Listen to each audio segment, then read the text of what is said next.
Thank you, Rama, for a wonderful introduction. You're welcome. And thank you, everybody, for your warm welcome as well. Before I talk a little bit about the research that I've completed recently on baby boomers and how they're changing the concept of retirement, I want to share with you a really quick story about why I might appear a little bit stiff or physically uncomfortable up here today. I recently started a new training, an interval training group at the club. And my training instructor, the fitness instructor, told me, don't try and keep up with the others in the group because they've been in this interval training program for a few months now. So go at your own pace. Well, she didn't know me that well, and for those of you who might, I'm kind of a competitive guy. So it was hard to hold back and go at my own pace rather than keep up with the class. What I didn't realize is almost everybody in the class are millennials. They're in their 20s and early 30s. I just turned 65, guys. It was a little bit hard keeping up, and so I am a little bit stiff today. Nevertheless, I am 65. I turned 65 a couple months ago. I was born in 1951. That makes me part of the baby boom generation.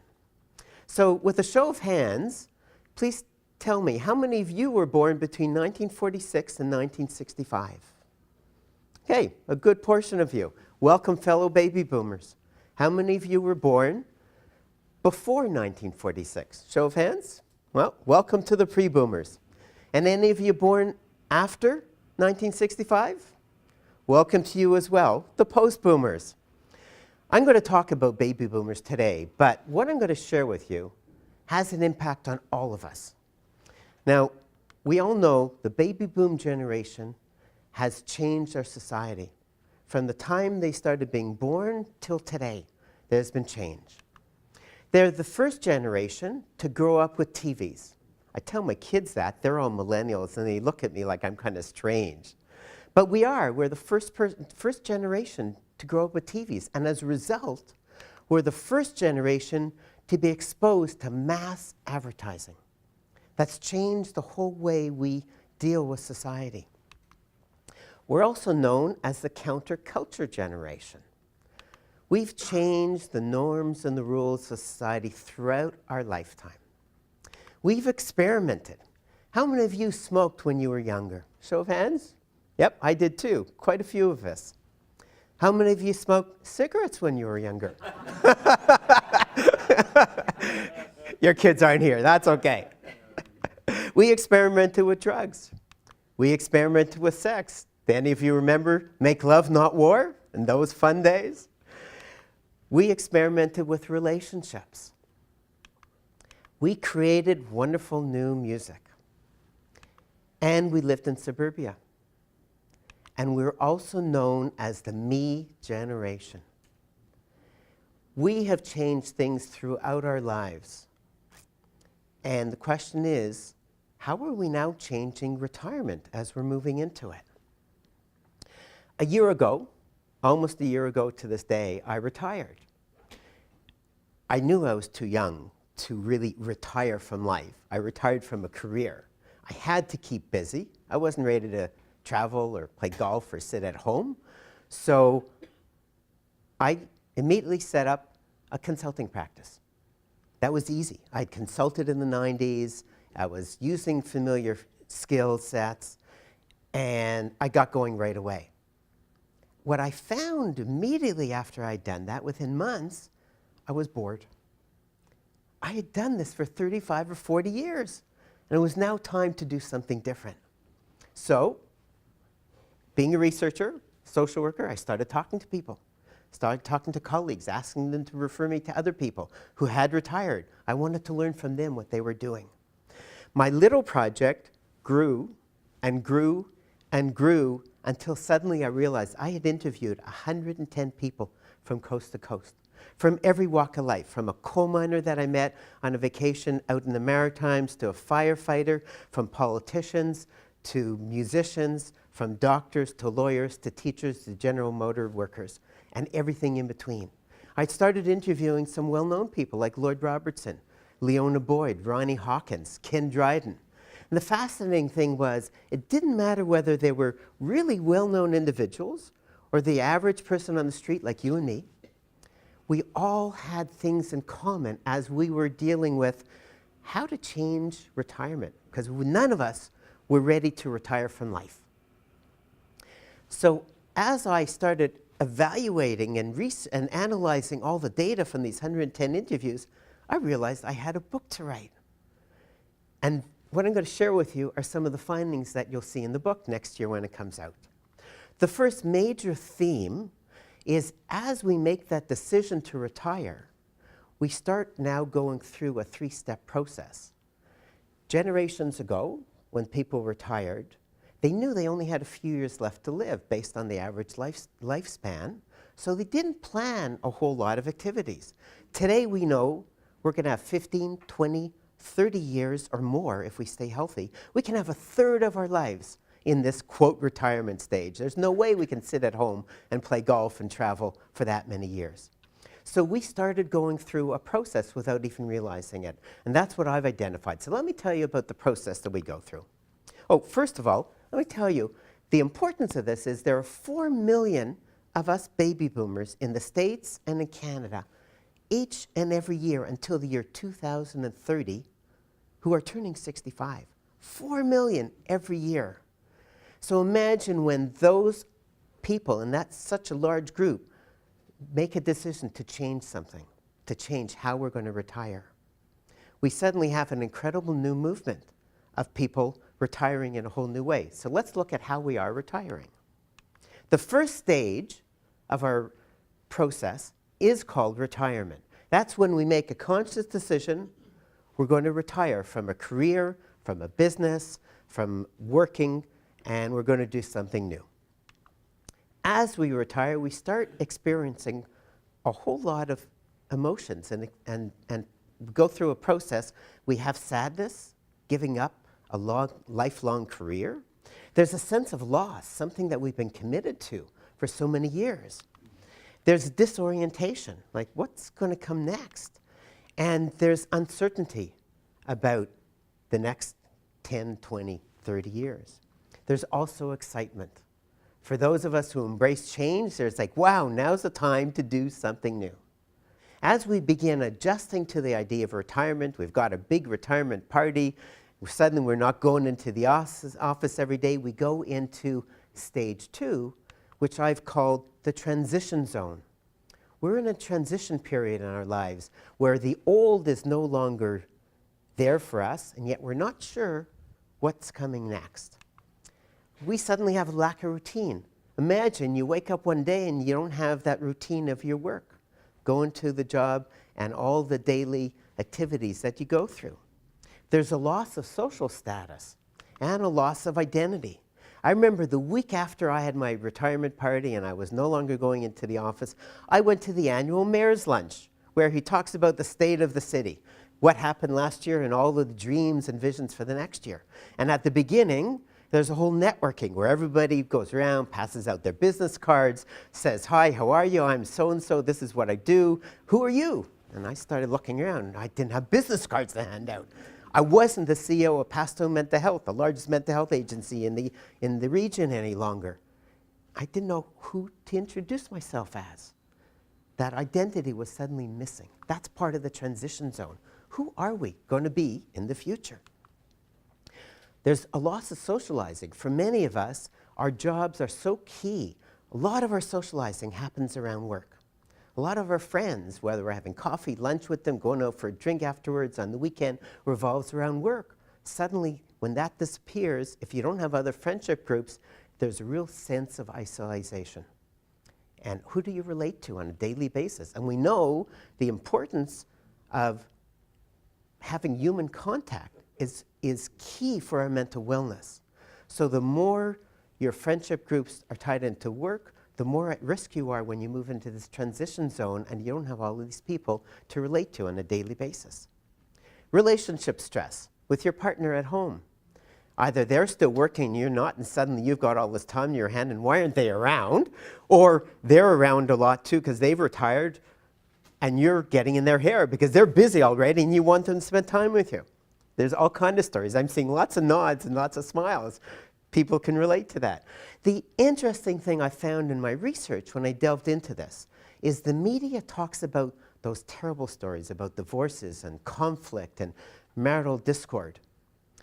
I interviewed 110 people. I didn't come across one of those serious, difficult, struggling periods for those people. Lots of people had stories about transitional stresses in the relationships, but the message I took away was if you had a strong relationship before you retired, you had many bumps in the road throughout the years, and you were resilient as a couple and you knew how to deal with it. This is just one more bump, and you dealt with it. There's some wonderfully humorous stories. If I have time, I'll share one or two of them with you. But people did deal with it and moved on with life. Many people told me that as soon as they had the retirement party, they were out of the office, they didn't know what to do, they embraced transition projects. So some people hopped on a plane and went traveling for a month. Other people went up to the summer cottage and put a whole wing on the cottage. Or they stayed home and they renovated a cottage. Or they took out those boxes, like really our generation had boxes of pictures from when we were younger. That's all online now. And they started putting them in photo albums. And some of them, it took them months to do. But people engaged in transition projects because they weren't sure what they were going to do. And then people started describing to you what I've called a personal inventory. They started thinking about what are the skills from their job that they developed, things that they really enjoyed doing, versus what are the things they didn't want to do and they didn't want to carry over into the next part of their lives, the third chapter of their lives. I learned that the hard way. I didn't want to consult and do management consulting. I've been doing that for years as a leader in the social services. People started thinking, what are the knowledge bases they had? What were the hobbies they had years ago before family life and work life got in the way and they gave up on the hobbies? Or what are the interests that they had while they were working but they didn't have enough time to really throw into it? And this started being the basis for making decisions for the third stage of their lives. So the third stage I call protirement. Protirement is simply defined as pursuing those activities that are really fulfilling, that you're really passionate about. You don't have to do all the stuff that you had to do when you were working. You can only engage in things you really want to do when you're in your protirement. As people started making these decisions and started getting busy, they started getting involved in new activities, things they really wanted to do. They started developing new routines that were related to those new activities. Sometimes they kept some old routines, sometimes they changed them. So for going to the gym, sometimes people went to the gym early in the morning before work, but suddenly they had the luxury. They can go in the middle of the day if they wanted to and fit that into their new lifestyle. There was a new sense of self and a new sense of identity that starts to evolve as they get involved in those new activities. A new social status is often connected. If you're involved as a director on a board, there's certainly a social status in your community that comes along with that. If you're a member of a Rotary Club or a service club, there's a certain social status in your community because of the charitable work that you're doing, etc. And now is the time to develop new friendships. This is where you really have the opportunity to reach out and build new friendships because of all the new activities that you're getting involved in. As I began to identify these three stages, I was going through the 110 stories that people shared with me in our individual interviews, and I began identifying a second theme. This is the fun part of it. In protirement, there were so many different activities people started getting involved in. I found that there were 12 protirement activity groups that people were choosing from to spend their time. Some people would spend a lot of time in one and then less time in others. But there's this whole group of activities. So I want to walk you through these 12 different protirement activities. As I'm walking you through them, I'll tell you a little story about one or two people I interviewed to highlight what they're doing. Think about it for yourself. Which ones ring true for you? How would you like to get involved in some of these activities? The first activity, believe it or not, is some people are choosing not to retire. They love their job so much. They say, why should I retire? Just go find another activity. Some people are saying, I'm really anxious. I don't know what the heck I'm going to do. I've been doing this for 35, 40 years. It's so much easier to continue, and I love what I do. So why find something else? Some people don't retire, but they also go and find other activities as well, and I've got examples of all of those. But Ronnie Hawkins is a wonderful example. I interviewed him on his porch out in his country house. We sat there for an hour and a half, and he told me stories. And he said, Ellis, it's in my DNA. I was singing when I was a kid. I'm 82 now. Why should I stop singing? I love doing it. You know, it just doesn't make sense. Heather is an executive search consultant. She's also in her 70s, and she said she loves what she does, so why stop? Doesn't make sense. Kwame, a 72-year-old pediatrician, I met him at the gym. He said his only concession is he now works 4 days a week. Wednesday is his play day. But he loves helping families stay healthy. He passes his medical exam every year. As long as he knows his stuff, he feels confident he's going to continue working. So the next pro-retirement activity are the community builders. I call them community builders because they're volunteers in our community that are changing and keeping our community healthy. And they're volunteering in all kinds of different ways. They're volunteering for church and synagogue groups, they're volunteering for sports clubs, they're volunteering for social service agencies and service clubs, and they're finding a myriad way of volunteering, whether it's on boards or whether it's doing direct service. Elko is an example. He was a corporate CEO. And when he retired, he became a board of director for a local mental health agency, as well as a board of directors for a provincial association. And when we talked about it in the interview, he told me, he said, you know, I had no time when I was working. There was work and there was family, and that was all. But when my family was young, some community agencies really helped us out. And now it was time for me to give back. I now finally have the time, and it's my responsibility to give back to the community so that I can help the community be strong. The third pro-retirement activity group are new careers.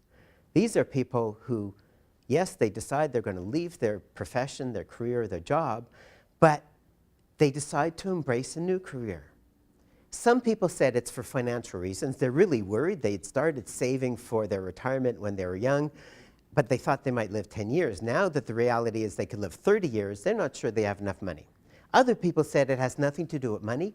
They want the challenge. They want to keep their brain active. They want the friendship, the socialization. They want the community involvement. And so they're embracing new careers. Bob is a wonderful example. He was the CEO of a really large hospital. Now he's the CEO, an executive director of a small little social service agency with 6 staff. But he really enjoys mentoring these young people, and he enjoys the community contact by working with and networking with all the other social service agencies in his town. The next pro-retirement group really surprised me. I call them the seniorpreneurs. When I heard that people were becoming entrepreneurs after they retired, I asked myself, what's happening? So I started doing some research. And it was fascinating what I found. Baby boomers, people aged 50 to 65, make up the largest age group of entrepreneurs. And not only in Canada, but I found research in the States, in Australia, in England, and in Japan. All said the same thing. And research also talks about why this group of entrepreneurs are more successful than others, because of the lifelong experience working, developing skills, being experienced with the ups and the downs, and even though something doesn't work, they know it will work tomorrow and they can bounce back. They have resiliency that young people sometimes don't have. I call them seniorpreneurs to differentiate from the younger entrepreneurs, but they're absolutely loving what they're doing. I interviewed Mario in a restaurant, a burger joint called The Works. He was a teacher, a principal, and then a superintendent in the school system. He retired in his 50s, and he bought a restaurant franchise. He was having so much fun and being successful, he bought a second one. His wife now works with him, and one of his daughters works with him in the business. And he told me, he said, Ellis, during my whole education career, I never had time to exercise, to spend with friends, to spend with my parents, with my family. Today I have all the time in the world that I want. I go to the gym daily, I spend time with friends, and I'm also running a business, and his eyes sparkled when he told me this in the restaurant. It was just wonderful to see. Okay, the next group of pro-retirement activities are the caregivers. These are people that are caregiving for parents, for their partners, for their children, their grandchildren, and even their friends. Susan told me her story. She was a senior government administrator. She worked in the Premier's office in the appointments department her entire career. She had to leave work really early in the morning. She had 2 kids, and her husband was the morning parent. She was never there to help them get breakfast, get dressed, get ready to go to school because of her job demands. When she retired, her 2 kids were now young adults. They were both in university, and they were living at home. She suddenly had the opportunity to be that parent for them in their young adulthood. When her parents were in their 90s, their health started failing. They were living at home independently. Suddenly they were in a retirement home, and suddenly they were in a nursing home. And she was the primary caregiver, and she was able to give back. And she said she didn't know what she would have done if she was working. There's no way she would have spent the hours and the days helping them. She's now caregiving for a really close girlfriend who has become ill. Political activists. This was a fun group. These are people that suddenly found themselves in their pro-retirement involved in politics. Carlos was a business management consultant, and in his pro-retirement, he's now an elected municipal councillor. Don, who was a marketing expert, in his pro-retirement, he suddenly found himself being elected as the president of a local provincial riding association. And they both say that these are things they never could have done when they were working, and they're just having so much fun at it. The next group are the hobbyists. These are people that either had hobbies when they were younger and had to give them up because family life and work life got in the way, or they had hobbies they were dabbling in but never really had time to get involved in them. Suddenly in their pro-retirement, they had a lot of time. Roger was a financial analyst for General Motors his whole career. In his pro-retirement, he has 2 passions in life. One was photography, and the other was history. He has self-published a history book with photographs of the Welland Canal and a history book with photographs of the War of 1812. And he's now working on his 3rd project. He hasn't told me what it is yet. Corporate side hustles. I use the word side hustles because these are part-time activities. But this is a group of people that were busy in the corporate world, in their work life, and they loved it so much, but they were ready to retire, but they still wanted to maintain connections to that corporate world. So they've developed what I call side hustles, part-time activities, angel investors, on boards of directors of corporations, mentoring young people who are starting up their own businesses. Nick, who I interviewed, was the CEO and president of an international pharmaceutical company. He retired in his 50s. He needed to keep busy. He started becoming an angel investor and investing in small groups, businesses. Then he started mentoring the young people who were starting these businesses up. He also started up the Southern Ontario Angel Investors Network and started bringing all the angel investors in South Ontario together and helping them sponsor or invest in business startups. The next activity are the health enthusiasts. These are people that love to be involved in activities focused around their health. It might be physical health, it might be mental wellness, it might be nutrition, or some and all of the above. Frank, somebody I met at the gym, is 75. I would have never guessed his age until we sat down to be interviewed. He's 75, and he's a hairstylist. He's still working, by the way. He hasn't wanted giving up that career because he loves it. But his main passion in life is his health. He's in the gym 6 or 7 days a week. And when he's not in the gym, he's out cycling with a local cycling club. And when the weather's good, he's out cross-country skiing. But he loves being involved in health. And rarely does a day go by, if we're not arguing about politics, where I'm hearing stories about the latest in nutrition to stay healthy. Philanthropists. Out of the 110 people I interviewed, this was the smallest group. But these were people that were moved by issues or causes during their adult life, and when they retired, they wanted to be supportive and put money back in. They develop charitable funds, foundations. Former Prime Minister Paul Martin, I met him at his foundation in Montreal, where he runs a foundation, and he's there daily. And the foundation is doing research into improving education among Aboriginal communities across the country. And he's actively involved in this foundation. He got involved with Aboriginal groups as a teenager when he was working in the lumber camps in northern BC. And he's maintained that interest throughout his business career, his political career, and now into his protirement, he's still living that cause. Writers, the second to last protirement activity. These are writers of books, of music, of poetry. Linda, a retired sociology professor, started writing poetry. She wrote poetry when she was a teenager and a young adult that became music for her rock band. Now in her protirement, she's writing poetry, and she's published 2 books of her poetry. Max, a retired banker and teacher, now plays in a club in Toronto every second Sunday, plays the music that he writes, reads the poetry that he writes, and absolutely loves a whole new career. He told me a side story during the interview. He said, you know, the music goes way, way back to when I was a young kid, and I loved the idea of learning to play guitar. So my dad asked a friend to teach me guitar, and the friend gave me weekly guitar lessons. And that's where I learned my love not only for guitar, but for poetry. Now, he had a kind of a smile on his face. I wasn't quite sure what the rest of the story was until he told me his father's friend was Leonard Cohen. And his father was Irving Layton, the Montreal poet.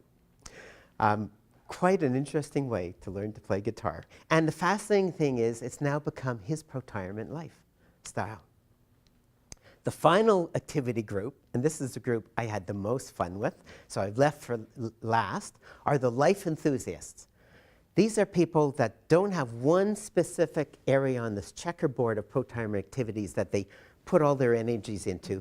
They're people that love to go into a restaurant and go to a buffet. They love to sample everything. So they're involved in many of these different boxes without being overly involved in one specific activity. They love sampling life. They travel a lot. They're involved in hobbies. They're involved in sports. They're involved in activities, sometimes part-time jobs. Maureen, a high school friend of mine, I went to Montreal to interview her. She was a human resources executive. And she told me during the interview, she had no time outside of work for anything but family. In her protirement, she relishes spending time with her friends. She's a member of a weekly Mahjong group. She travels with her husband, who's also retired. They take care of their 1-year-old grandson. She's involved in hobbies. She goes to the gym daily. She's a regular reader. She's involved in all kinds of things. And she just loves sampling life. So when I identified all of these 12 activities that people are doing in protirement, I identified there were 2 themes that were consistent with almost everybody interviewed. First, people are incredible multitaskers. They might have one primary protirement activity, but almost everybody is involved in 2 and 3 and 4 and 5 different activities. How many of you have heard the story of somebody who's retired saying, I don't know how I got anything done when I was working? You know, like, I'm so busy now, I don't have time to do everything. That's because they're involved in so many of these different activities, and they're loving it. That's the difference from when they were working. The other thing that's fascinating, and they didn't say it explicitly, is people have become lifelong learners. They may have been while they were working, or they may have evolved in their protirement, but they love learning new things, and that's why they're sampling so many different activities on the checkerboard. They're either learning through formal education, going back to university or college, or through taking courses, or just by living and doing new things. So, as a wrap-up to the interviews, I asked one final question, and I'd like to share the answer to that question with you as I wrap up my presentation. I asked people, what advice would you give others when they're thinking about retiring and moving on to the 3rd chapter of their lives? The advice was absolutely amazing, and I can't share with you even half of what they told me. But there are 4 themes that came out that were consistent among enough people that I thought it was important to leave you with those 4 themes as an ending. The first point is don't wait until you retire to develop outside interests. It makes your transition period a whole lot more challenging. If you have at least 1 or 2 things you're involved in while you're working, outside of work and outside of family, at least you have something to get involved in when you're in that transition zone as you're beginning to take your personal inventory and beginning to plan for your protirement. The second advice is develop non-work friendships when you're working. For some people told me that was the most challenging part of their retirement and their transition zone. They suddenly had nobody to talk to, and their isolation was devastating. And it led for some of them to real depression and sadness. We all need human interaction to be mentally well. So maintain a friendship group that's outside of work. The third advice is stay healthy. Don't wait until you're retired to go to the gym. If you have your health, you have more energy to get involved in all kinds of activities once you do retire. And finally, and this is the one that I was most surprised about, embarrassed to say, being a social worker, I shouldn't have been, but many people told me it's time to give back. It's time to give back to society. It's time to volunteer, and it's time to help build our healthy communities for the younger generations. So, on that note, I hope the information I shared with you will help you plan for your protirement if you're pre-retirement or if you're in your protirement now. I hope this information will give you some further incentive to do things differently. On that note, I'd like to wish you best wishes on all of your protirements. Thank you very much, everyone.